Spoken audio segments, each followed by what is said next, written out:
Bonjour à tous, bienvenue sur la matinale France Business TV. Nous sommes le jeudi 17 décembre, il est 10 h. Bienvenue sur cette spéciale sport et de notre télévision qui traite de l'actualité économique, sociale et numérique et bien sûr de toutes les belles initiatives en France.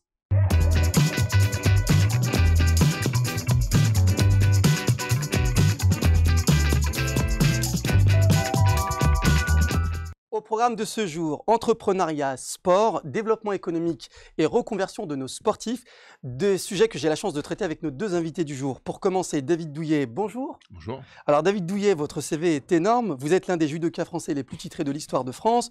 Catégorie poids lourd, un grand palmarès. Nous reviendrons sur votre parcours, mais également sur votre reconversion, parce que vous êtes aujourd'hui chef d'entreprise. Et donc vous allez donner aussi de l'espoir à tous ces sportifs qui essayent de donner un deuxième souffle à leur carrière. Et Mamadou Lamine Mané, bonjour. Bonjour Ali. Alors Mamadou Mané, vous êtes membre fondateur du fonds d'investissement de dotation de Perfélite qui permet d'accompagner les sportifs et également responsable du cabinet de deuxième conseil ainsi qu'associé chez Greenmood. Pour commencer, David Douillet, donc vous êtes aujourd'hui reconverti en homme d'affaires. Donc dans le domaine effectivement de l'immobilier et d'un fonds d'investissement. Est-ce que vous pouvez nous dire un petit peu comment s'est passée votre reconversion de sportif de très haut niveau? En fait, ma reconversion a démarré lorsque j'étais encore athlète. Mais c'est propre à chacun, pour respecter un équilibre perso, en s'entraînant tous les jours et des heures, j'avais besoin de faire autre chose. Ça me détendait un peu la pression, le cerveau et intellectuellement, j'avais besoin de me nourrir de choses. Donc j'ai créé ma première entreprise en tant qu'athlète alors ce qui est drôle, c'était avec un de mes adversaires qui est devenu mon meilleur ami, mon frère de combat, ouais, c'est dingue. On se rencontrait en finale des championnats de France systématiquement en cadet, et puis on a vécu l'INSEP, l'Institut national des sports ensemble, la dureté de l'INSEP, ça nous a rapprochés et on est associés depuis cette époque. Cette entreprise existe toujours, j'en ai créé d'autres évidemment depuis, mais ça m'a permis d'avoir un espèce d'équilibre dans ma vie d'athlète où j'étais athlète, mais pas que ça. Voilà. Vous aviez une activité à côté. Oui. Cette entreprise, on peut la citer, il y a le double 007, mais vous, c'était double D. Nous, c'était double D. Alors, pas David Douillet, c'était Cédric Dermet, David Douillet. Voilà. D'accord, ok. Et donc, alors David, vous avez un parcours assez exceptionnel. Vous étiez champion du monde, champion d'Europe, champion olympique. Vous êtes un des judokas les plus titrés, je le disais, hein, de l'histoire de France. Vos performances aussi sont assez impressionnantes. Comment on se pose la question de créer quelque chose d'autre, justement d'aller un peu plus loin? Parce que certains sportifs se disent, voilà, j'ai une belle carrière, je peux j'ai bâti suffisamment. Qu'est-ce qui vous a fait justement aller beaucoup plus loin? Il y a Carl Lewis qui a dit quelque chose d'intéressant à ce sujet-là. Carl Lewis, 9 médailles olympiques, 9 médailles d'or, je crois. Moi, c'était mon idole. C'est ça, 9. Ouais, 9, voilà. 9. Et j'ai eu la chance de le voir gagner sa 9e médaille. C'était à Atlanta, au saut à la longueur. Voilà. Bon, ça, on s'en fout, mais... c'est intéressant, parce que vous étiez aussi titré olympique. Oui, Atlanta, voilà. donc, et donc, Carl dit une chose qui est incroyable. Il dit, moi, j'étais déjà un chef d'entreprise en tant qu'athlète, mais pas en ayant créé une entreprise. C'est-à-dire qu'il se gérait lui-même comme une entreprise. Son physique, son corps, son entraînement, sa rigueur, son travail, son investissement, sa remise en question. Tout ce qu'on vit en tant qu'athlète de haut niveau, toutes les valeurs qu'on est obligé de mettre en application et en exergue pour que ça marche, pour que ça fonctionne, pour que cette entreprise qui vous gagne, eh bien, vous êtes votre propre chef d'entreprise. Et en réalité, quand on passe dans la vie, entre guillemets, civile, c'est assez simple, il suffit de reproduire ce que vous faisiez pour vous-même. Mais là, pour autre chose, une autre entité, un autre projet.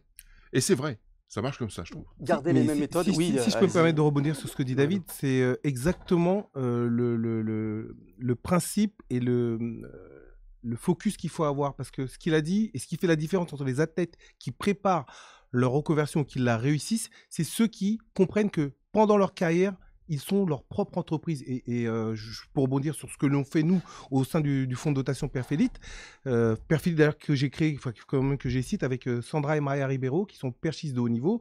À L2, elles ont participé à Rio, alors je te mets dans l'ordre, c'est Londres, Rio et Pékin, pour les deux. Deux grandes championnes. Deux grandes championnes, passées par l'INSEP aussi. Ouais, je ne sais pas si David les connaît, ouais, les sœurs Ribeiro. Et donc, aujourd'hui, ce qu'on s'attache à faire avec les athlètes, c'est leur faire comprendre que vous êtes votre propre entreprise. Et ce qu'a dit David, c'est très, très important. Vous êtes votre propre entreprise. Et ce qui fait la différence entre les athlètes qui arrivent à passer ce cap entre réussir sa carrière de sportif et l'après-carrière, c'est quand on a compris qu'on est sa propre entreprise. Et là où il y a de l'échec, c'est ceux qui comprennent, qui ne le comprennent pas et qui arrivent au bout de la carrière qui se disent maintenant, qu'est-ce que je vais faire? Mais l'athlète de haut niveau, et sa propre entreprise. Et l'exemple de Carl Lewis est encore plus frappant. Alors, David, j'en parle pas parce qu'il a aussi un parcours exceptionnel en tant que sportif. Mais ça, si on a ça en soi, en comprenant qu'on est sa propre entreprise, son propre moteur, le passage, il se fait, on va dire, entre guillemets, après la petite mort de la carrière du sportif, mais elle se fait quand même de manière assez facile parce qu'on a déjà anticipé toutes ces problématiques et finalement, ça déroule derrière. Il faut dupliquer. Il faut dupliquer puis d'apprendre la technicité de son domaine. Alors, moi, je fais de l'immobilier et de l'assurance. J'ai créé un fonds d'investissement aussi, c'est de la finance. Bref, c'est simplement de la technique. Donc, il ne faut pas se dire, tiens, je ne suis pas capable de faire ci, je ne suis pas capable de faire ça. En réalité, on a fait la meilleure école qui soit.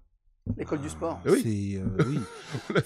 on a fait la meilleure école La qui compétition, soit. relever le défi, Voilà. apprendre de se relever de l'échec. L'échec, en fait, n'est que recommencer. Enfin, c'est le parcours d'un entrepreneur. Exactement. Chaque entrepreneur connaît ces problématiques-là, comme le sportif. Alors justement, on parle d'entrepreneur. Rebondir sur l'échec, vous êtes aujourd'hui donc associé d'Harvey Immobilier. Oui. Vous faites de la construction de co-living. Oui, C'est quoi un petit peu ce principe? Ah bah justement, oui, les co-living, et on est parti sur... Alors maintenant, on fait des co-living un peu différents les uns des autres, mais au départ, on est parti sur des co-living liés aux athlètes. Aux sportifs. Aux sportifs. Parce que moi, je m'étais rendu compte, et mes associés aussi, parce que ce sont d'anciens judokas, sauf Myriam qui fait du sport. Bon, voilà. On est 4. On est tous des judokas, on a tous été des judokas de haut niveau. Et ce qu'on a découvert, c'est qu'il y a plein de villes, des villes moyennes, petites, grandes, qui ont des équipes diverses et variées, de basketteurs, de handballeurs, d'athlètes, de foot, de rugby, etc. C'est toujours un casse-tête que de loger les athlètes. Bon, oui. Voilà. Les athlètes viennent, s'en vont, reviennent, etc. Enfin, bon, il faut leur trouver des logements. Le temps de la compétition. Oui, pour les non, même pas. Le temps d'adhérer au club. De préparation, oui, bien sûr. De préparation, et puis de s'entraîner dans une ville à proprement dite, etc., de faire partie de tel ou tel club. Et pour une association, c'est toujours un casse-tête. Donc l'association, ce qu'elle fait, elle va voir le maire, l'équipe municipale, et elle dit, est-ce que vous avez des logements pour mes athlètes? Parce qu'il y en a 2 ou 3 qui arrivent, voilà. Il y en a un qui a une femme, il y en a l'autre non. Enfin bon, il a 20 ans, l'autre a 30 ans. Enfin, c'est pas forcément prévu aussi. C'est pas vraiment prévu. Donc nous, on a pensé ça. On a été dans cette problématique-là. Donc on s'est dit, tiens, on va construire un bidule qui s'appelle un co-living, dans lequel on va pouvoir adapter la vie d'un athlète à l'immobilier. Qu'est-ce qu'il a besoin? Il a besoin d'un dentiste, il a besoin d'un masseur, il a besoin d'un diététicien, il a besoin d'une diététicienne, d'un toubib, etc., etc. Donc avec du service à l'intérieur, d'accord. Évidemment, des espaces communs où ils peuvent prendre les repas, avoir une salle de cinéma, avoir une salle d'entraînement, avoir une salle de récup, avoir une salle de... Et on les fait sur mesure, par rapport aux besoins de la sauce et par rapport au sport aussi. D'accord. Et en fait, c'est vraiment de la haute couture, quoi, tu vois. Et l'objet héberge cette population-là. Donc, on fait un contrat et on les gère. On les construit, on les gère. Donc, on fait un contrat avec les assos, la municipalité, puis nous, et on gère le truc ensemble. Voilà. Le truc génial. Parce qu'il y a un truc marrant. Et ça nous tient à cœur parce que nous, dans le judo, quand on démarre le judo, je vous assure que c'est dur. Voilà, on ne mange pas du caviar tous les jours. On n'en mange jamais.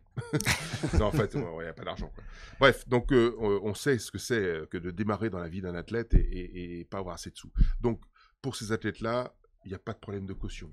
Il n'y a pas de droit d'entrée. Voilà, tout ça est géré, on le gère intelligemment. On adapte les loyers aussi.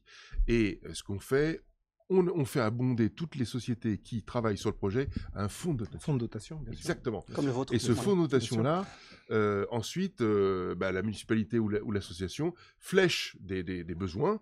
Quelquefois, ça paye le loyer d'un ou deux athlètes. C'est tout à fait ça. Ou quelquefois, ça finance du matériel pour la sauce. Enfin, bon, bref, ça finance ce qu'ils veulent. Mais en tout cas, il y a un retour. Voilà. C'est pas simplement, on fait du business. Oui, c'est vrai.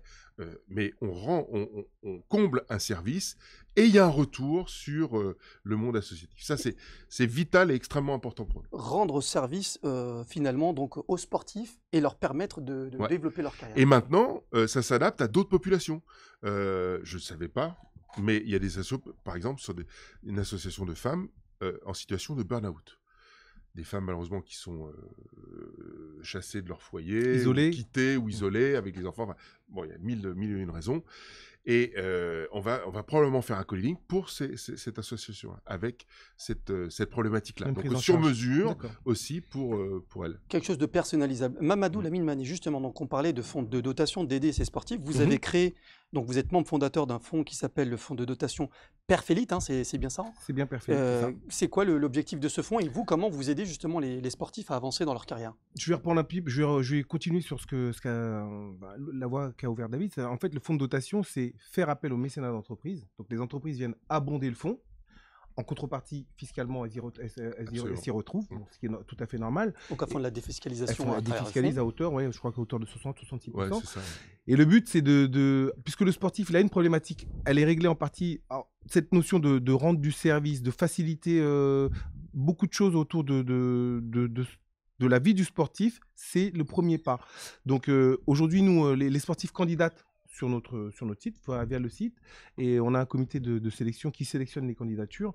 Et aujourd'hui, le fonds de dotation a été créé en mars 2018 et on a déjà pourvu au moins une douzaine de projets depuis. C'est bien. Voilà, là, on a un trajet qu'on est en train de préparer là, qui se tiendra pour clôturer l'année 2020 en février 2021. Et le but à chaque fois, c'est effectivement associer l'entreprise. Alors, ce qui est très important, c'est que on s'aperçoit d'une chose, c'est que l'entreprise est d'un côté, le sportif est de l'autre. Et souvent, ils ont du mal à se parler. Alors que l'entreprise a besoin du sportif pour son image. On connaît tous le système du team building et des choses là qui se font de plus en plus.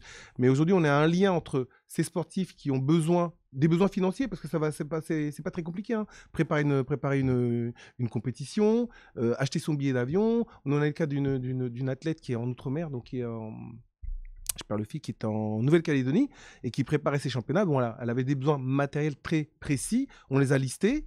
Elle a candidaté. Alors, une petite précision aussi, c'est des athlètes élites, hein, donc ils sont sur la liste ministérielle. Donc c'est le fonds de dotation, il est quand même. C'est des hauts potentiels, c'est des athlètes voilà. à haut potentiel. C'est des athlètes de haut niveau. Bien de haut niveau. Haut niveau. Et c'est vrai que notre perspective à nous aussi, c'est de les emmener sur Paris 2024. On a la chance de recevoir les Jeux et c'est de préparer ces jeunes athlètes-là et de venir combler. Alors on n'est pas du tout, c'est pas la panacée. On n'a pas dit qu'on allait tout régler, mais à un moment donné, dans la préparation, quand ils ont besoin d'une aide supplémentaire, complémentaire, bon, on vient avec d'autres. En tout cas, par rapport à notre action, on leur emmène ce petit manque, que ce soit matériel ou immatériel, ou en appui.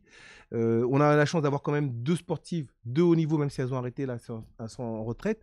Maria et Sandra, qui connaissent cette problématique-là, elles ont été formées à l'INSEP. Elles-mêmes, elles ont été très, très touchées par les problématiques des sportifs. Donc, elles se sont dit aujourd'hui, on va vite de notre passion. Et comme le disait David, il y a du business à faire, mais tout en gardant en étant le plus efficace possible et en amenant une aide qui est concrète.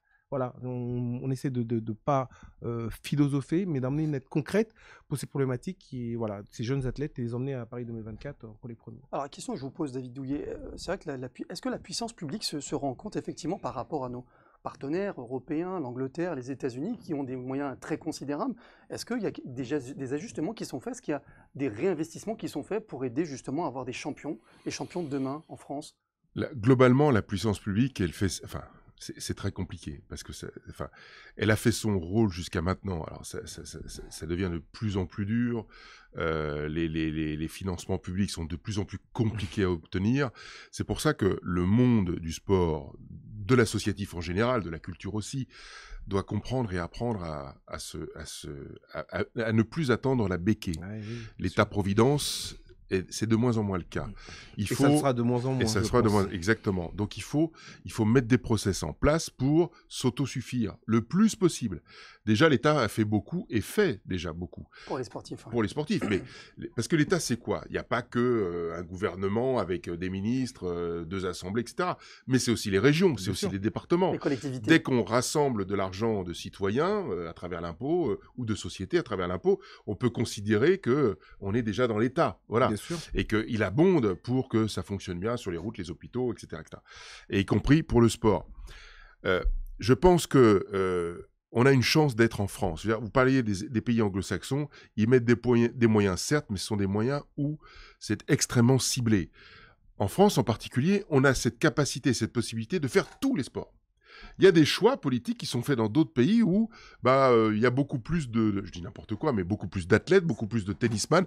Ils misent sur des disciplines. Bien sûr. Les Anglais, par exemple, on sait que pour les Jeux de Londres, on misait sur les cyclismes, par exemple, entre autres, et sur l'athlé. Et puis on les a moins vus sur la natation, sur le judo, la lutte, etc. Bon, donc c'est des choix politiques au départ où on met beaucoup de moyens, etc. Donc moi je trouve qu'en France, on a une politique sportive qui est bonne, qui a été générée par le général de Gaulle, où il s'est dit, bon voilà, il faut avoir une... C'est plus égalitaire. Faut ventiler large, parce que la pratique du sport, elle est bonne pour la société, voilà, tout simplement. Mamadou, vous voulez réagir par rapport on est sur oui, la France la spécificité française, elle se fonde sur le fait que on doit répartir l'effort. Il faut répartir l'effort pour qu'il puisse se lisser sur une majorité, un ensemble de sports. C'est la spécificité française. Moi, je prends juste l'exemple du foot où aujourd'hui, c'est ce que je connais aussi peut-être un peu mieux. Le sport le plus populaire aujourd'hui, on peut le dire. D'une part, on parle du système, le système associatif et le système de clubs en France, il est unique. Il est unique, c'est d'avoir ce système d'association. Chaque club est une assoce et que ça remonte comme ça au niveau indépendante, autonome. Ce système qui remonte comme sur l'élection politique au niveau comment s'appelle, des districts, des départements, des régions. Et de la région au-dessus, et puis la FFF au-dessus. Il y a peu de pays qui ont cette colonne vertébrale-là. Et malgré tout, même si les clubs sont en difficulté, il y a quand même un soutien et une solidarité que l'on retrouve peut-être pas ailleurs. C'est extrêmement important pour avoir cette continuité. On se passe la balle, mais on se la passe bien, je trouve. Allez-y, c'est fait pour ça. Je suis pas très bon au foot, mais là, pour le coup, ça va. On la passe à la main. On la passe à la main. Non, mais c'est extrêmement important parce que là, on touche. C'est pour ça qu'en cette période dure pour nos fédérations et nos associations sportives, extrêmement dure, parce que la pratique est limitée à cause de cette pandémie, c'est important que les gens prennent conscience, et là, s'il y a un petit message à adresser à tous les bénévoles. En fait, les vrais héros du sport français sont eux. Ce sont les bénévoles. C'est pas les champions comme nous. Nous, on est des toutes petites parties de rien. Ceux qui font le sport français et qui en font un succès, ce sont les bénévoles. Toutes celles et ceux qui vont chaque week-end, chaque mercredi, enfin à chaque séance, encadrer les gamins, les diriger, les présidents de club, les trésoriers, les secrétaires de... Ce que tu disais sur les associations, loi 1900, il faut qu'ils gardent la foi, il faut qu'ils gardent ce courage et il faut qu'ils protègent leurs associations, même s'il y a des problèmes financiers, même s'il y a des troubles, parce que ça, si on perd ça, on va perdre un pan entier de la société française. Un ciment de la société française. Vraiment, c'est important. Tu sais, Ali, moi, j'ai eu la chance d'être président d'un club de foot amateur à Livry-Gargan pendant 8 ans. Et je suis passé de joueur, alors j'étais joueur, président, il y a plusieurs fonctions, j'ai vu dans le et ensuite après prendre directement la présidence.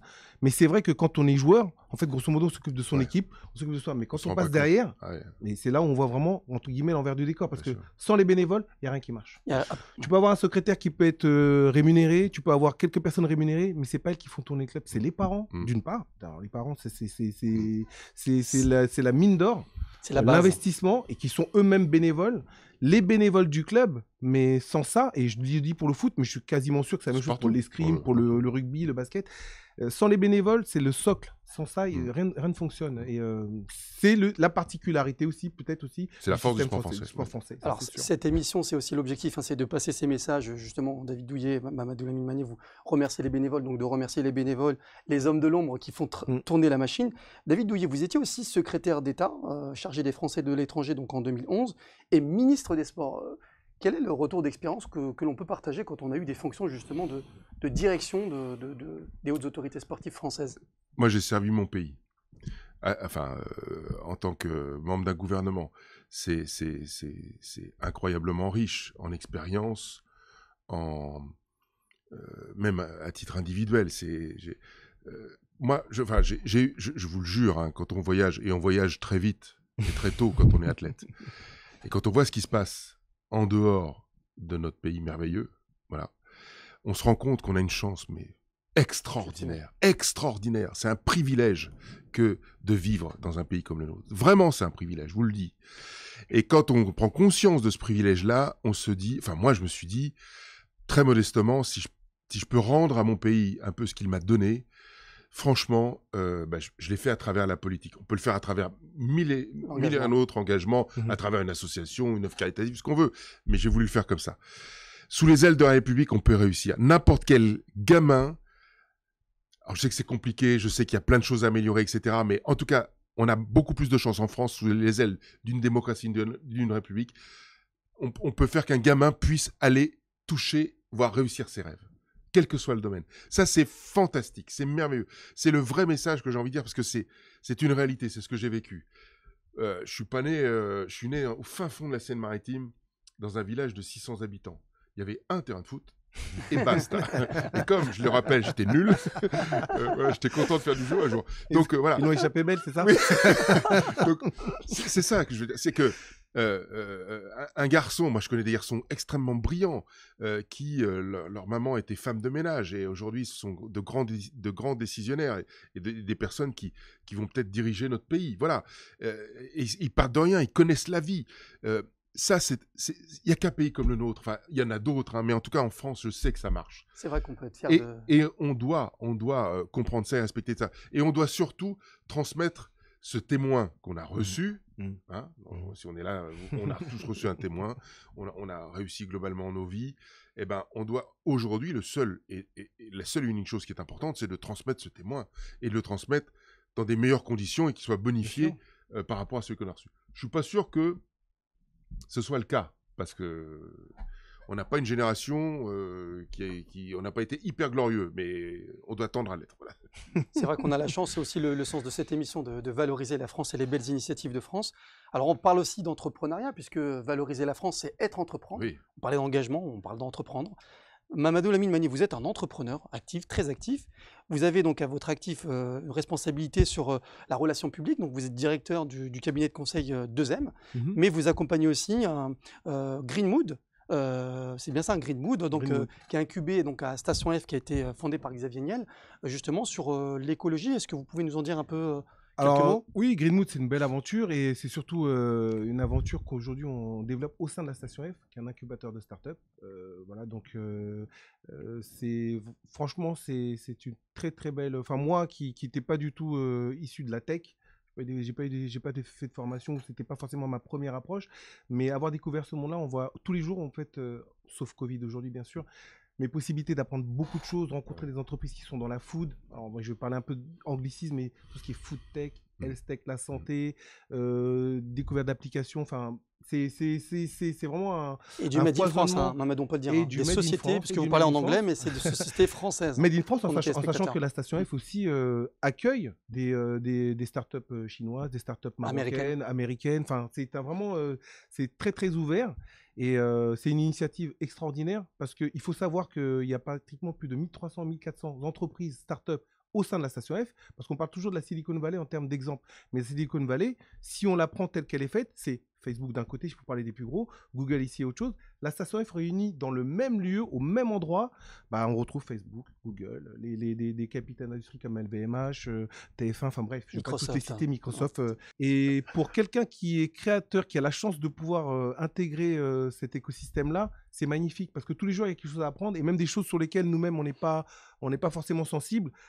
Les possibles sont magnifiques. Donc, pour revenir à Greenmood, Greenmood est une entreprise qui fait des murs végétaux stabilisés, donc qui ne nécessite ni d'entretien, sans entretien et sans eau. C'est une solution intérieure et de décoration et d'aménagement intérieur. Et pour aller plus loin, on est aujourd'hui tous sensibilisés, chacun à son niveau, par l'écologie. Alors, sans être tous, je ne suis pas le premier des écolos, je ne vais pas me mettre la cape, mais chacun à sa fibre écologique. Et chacun doit faire un effort. Et donc là, voilà, je bosse beaucoup sur les entreprises qui sont dans la transition écologique, la transition technologique, et c'est très passionnant. Très, très passionnant. Je vous remercie de nous transmettre cette belle passion. Donc, David Douillet, pour revenir sur votre activité, donc vous n'êtes pas qu'entrepreneur, vous êtes aussi animateur et chroniqueur radio, donc ça fait beaucoup. Vous animez d'ailleurs votre propre émission qui s'appelle... Il peut mettre tout ça dans son corps, ça va, ça passe. Il y a de la place. En tout cas, vous êtes animateur de votre propre émission qui s'appelle Team David, chaque mercredi à 20h45 sur Automoto, et vous êtes radio-chroniqueur sur RMC Sport dans l'émission. Vous avez, je crois, 2 à 3 émissions chaque mois. Oui, ça. Comment ça se passe? Ouais, ça, quelquefois, on a cette possibilité, c'est formidable, de pouvoir se faire plaisir. Et je me fais plaisir dans ce... Bon, il y a une des émissions qui touche le domaine de l'automobile, du déplacement, de la mobilité. Et ça, c'est des domaines qui me passionnent, parce que c'est des domaines en devenir. On parlait d'être éco-responsable. Et la mobilité doit être évidemment éco-responsable, au sens large. Pour ce qui est du sport, j'ouvre ma grande gueule parce que j'ai envie de dire ce que je pense. J'ai été ministre des Sports, j'étais athlète, j'étais dirigeant d'un club. Je pense que eu à peu près toutes les casquettes. Bon, donc j'ai une Vous avez une légitimité. petite vision du sport qui m'appartient. Et voilà, je la partage avec des amis comme Denis Charvet, comme d'autres. Et vraiment, c'est quelque chose où C'est un plaisir. on est complètement libre de dire ce qu'on pense. Et ça c'est un vrai beau moment que nous fait partager, que nous donne la possibilité de le faire sur RMC. Je voulais rebondir sur ce qu'a dit. Il a dit plein de choses très importantes et très intéressantes. Et il m'a provoqué une idée qui est la suivante. Je trouve que les entreprises, quand tu parlais des entreprises chinoises, américaines, etc., et tout le monde se retrouvait. En fait, le monde, l'entrepreneuriat, les entreprises, les startups, quels que soient les domaines, en réalité, elles doivent préfigurer le monde de demain. Réellement. Je me souviens des GAFA où on leur crie dessus en disant « Ouais, mais ils payent des impôts, je sais où, en Irlande, ce paradis fiscaux, etc. » Ok, mais bon, ils voient leur propre intérêt. Or, à un moment donné, il va bien falloir comprendre que on parle de souveraineté, de pays, etc., etc. On vit sur une boule. C'est la Terre. On parle d'écologie. Quand une voiture démarre à Paris, elle pollue l'ensemble de la Terre. Il n'y a pas de frontières. Bon. Et l'entreprise, et la vitesse de l'entreprise aujourd'hui, les échanges et l'intelligence des gens, heureusement, et j'espère que ça ira irriguer dans les plus fines capillarités l'ensemble du monde et des pays, pour remettre tout le monde au même niveau de richesse, parce que c'est ça le plus important aujourd'hui, équilibré, pour que tout le monde puisse vivre dignement sur cette planète, eh bien c'est l'entreprise qui doit le faire. Elle doit le faire, elle doit montrer aux politiques qu'on est capable de le faire. Vraiment. Et il y a des coups de butoir qui sont mis dans les différents systèmes politiques pour montrer que, eh oh, secouez-vous, eh oh, ouvrez vos frontières, eh oh, laissez-nous travailler, eh oh, laissez-nous nous respecter, eh oh, laissez-nous protéger la planète, eh oh, stop, arrêtez. Voilà. C'est l'entreprise et ce qu'elle va provoquer en cascade qui va peut-être unifier cette boule et faire en sorte qu'elle tourne rond pour le coup, et pour tout le monde. Et ça, c'est un vrai message. Moi, ce message-là, je l'ai compris au jeu, dans le village olympique. Avec les différentes nationalités. Mais oui, je me suis dit, j'ai eu ces... Voilà, quand tu es dans le village olympique, tu as 10 000 athlètes, de toutes les couleurs, de toutes les religions, de toutes les cultures, c'est le monde entier. C'est un beau message. Oui, mais je te jure que c'est vrai. Et voilà, et on est là. Donc, on est ensemble, on vit ensemble, on dort ensemble, on mange ensemble, voilà. Et ces 10 000 personnes sont capables de faire un des plus beaux spectacles au monde. Le plus beau. Le plus beau. Tu vois, le plus beau spectacle. C'est ça le sens du monde. Et on doit arriver à ça à un moment donné. Parce que c'est la seule richesse que l'on ait. Vraiment. Message puissant de diversité, d'inclusion. Je crois qu'on peut pas... Vous avez tout résumé, David Douillet. Je sais pas si Mamadou, vous voulez... Non, mais c'est la mission aussi peut-être de l'entrepreneuriat. Mission, je sais pas, peut-être le mot est peut-être gros, mais l'entrepreneuriat, c'est ça, c'est cette liberté qu'il a à un moment donné de fixer des objectifs et de les fixer de plus en plus haut. Et puis, l'entrepreneur n'est jamais rien tout seul.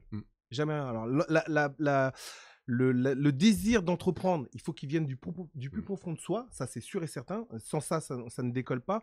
Mais l'entrepreneur tout seul n'est rien parce que tu t'aperçois que tu as toujours besoin de quelqu'un aussi intelligent, aussi ambitieux que tu sois, aussi éclairé que tu sois, sans appui à côté. Et si je pense que David est entrepreneur, il a monté plusieurs boîtes, il le sait très bien.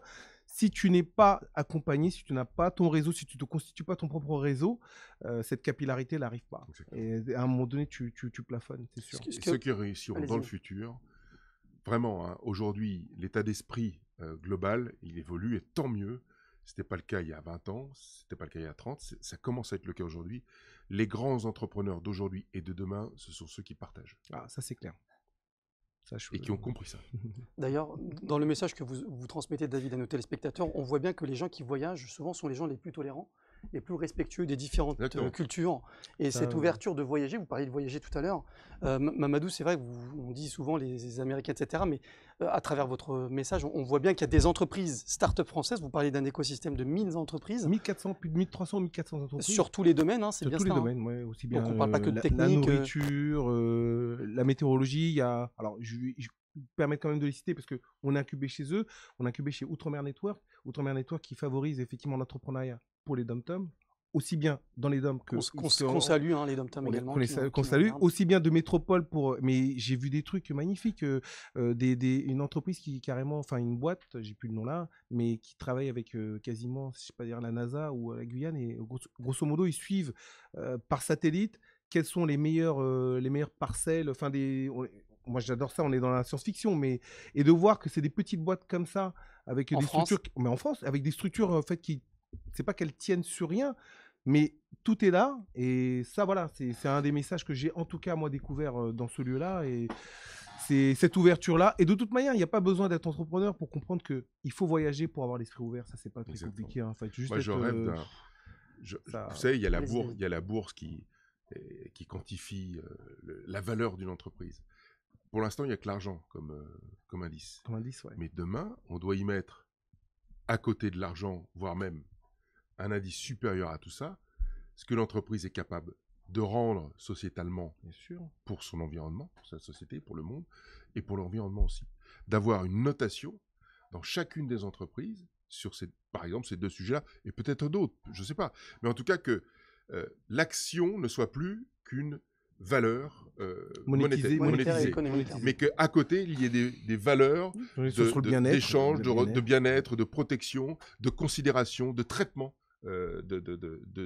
de l'humain et de son environnement et de la planète. Voilà. Et ça, le jour où on aura ça, que ça sera bien ancré dans la tête des gens, mais ça commence, hein. Oui, Ça commence à oui, se déclencher oui, de oui, plus en plus. oui. En tout Là- cas, les générations qui arrivent, elles y sont beaucoup plus sensibles, Exactement. et beaucoup plus tôt. Nous, nos arrière-petits-enfants choisiront peut-être leur société dans laquelle ils j'en travailleront suis sûr et certain. sur ces sujets-là. Sûr et certain. Alors, Je pense. messieurs, vous avez parlé de l'entrepreneuriat, de la valeur économique des entreprises, etc.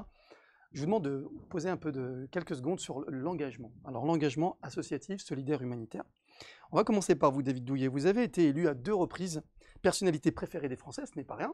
Oui. Et à travers notamment vos activités solidaires, on parle des pièces jaunes. Est-ce qu'aujourd'hui, vous soutenez encore des causes associatives?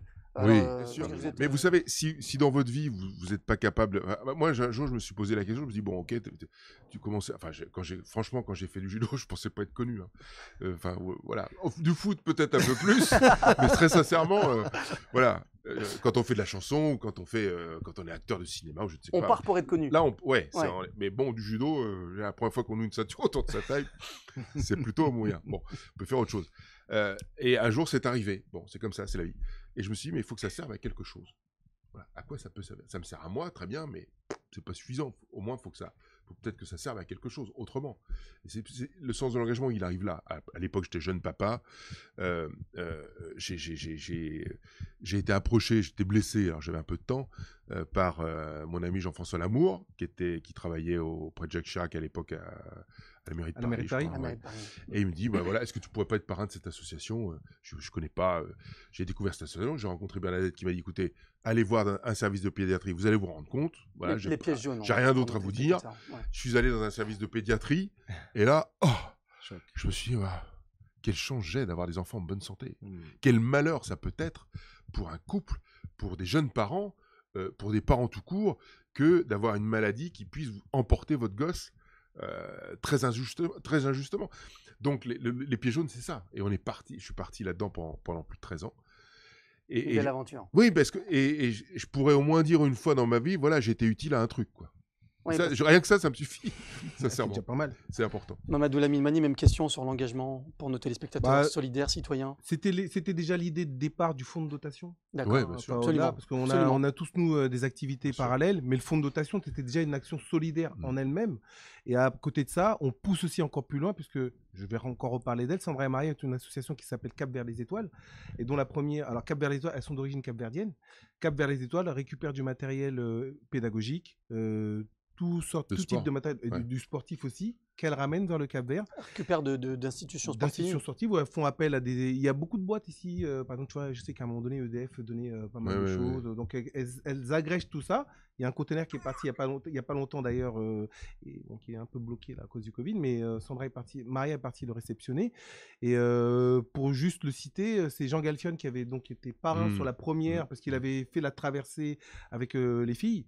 Et vraiment, ça aussi, c'est une super expérience. Et aussi, pour Eunice Barber aussi, qui fait partie aussi de notre entourage, qui œuvre beaucoup sur la Sierra Leone, d'où elle vient. Et voilà, donc on a des projets qui sont ces projets-là. Après une multitude de petits projets, pas tous les citer. Oui, mais il n'y a pas de petits projets. Il n'y a pas de petits projets. Le mot, il n'est pas bon, mais voilà, ça agrège d'autres choses. Et puis, on incite aussi d'autres personnes.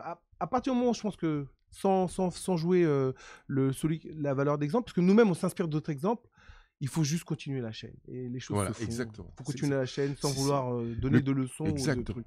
Faut Quoi qu'on continuer la fasse, il chaîne. faut pas que des fois les gens se disent ouais mais bon il y a des choses énormes qui sont faites, le Téléthon, le truc, le machin. Non, il n'y a pas de petits trucs. Non. Si vous prenez 10 minutes de votre temps pour aller visiter un môme à l'hosto et le faire rire parce que vous avez mis un nez rouge et voilà, mais ça vaut tout l'or du monde, Oui, ça et n'a pas de puis, prix. Il n'y a jamais de petits projets. Et en partant, on ne sait pas ce qu'on a déclenché de manière Exactement. indirecte, donc à la rigueur, c'est pas grave. C'est une Exactement. trace qu'on laisse et que après derrière ce qui arrive, bah, tant mieux. Si on a enclenché quelque chose, et Exactement. même si on n'est pas au courant, c'est pas grave. Très beau message, vraiment de fraternité, de solidarité. Alors l'émission touche presque à sa fin. Messieurs, nous arrivons à une semaine des fêtes de Noël, de fêtes de fin d'année. Vous parliez, David Douillet, de faire rêver nos enfants, ceux qui souffrent. Quels sont vos enjeux pour cette nouvelle année 2021?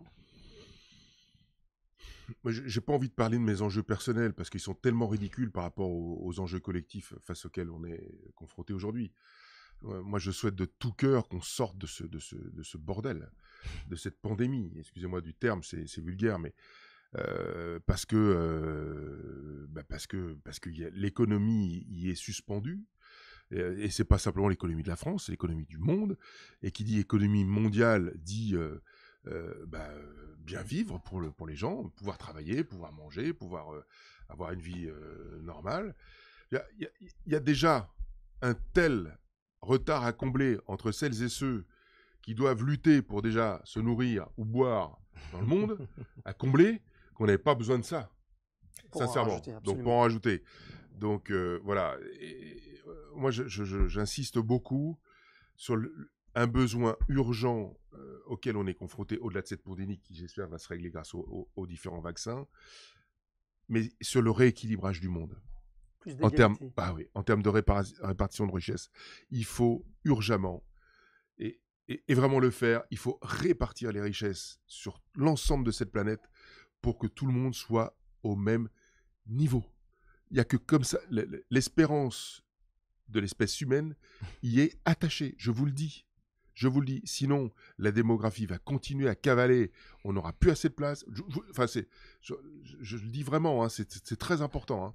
Et pour combler tout ça, il faut vraiment comprendre, et en particulier plus nous que les autres, nous qui avons cette chance, dans les pays dits développés, entre guillemets, qu'il faut absolument, absolument aider tous nos frangines et nos frangins partout dans le monde pour les mettre au même niveau que nous, en termes de vie, de qualité de vie. Frère, Sinon...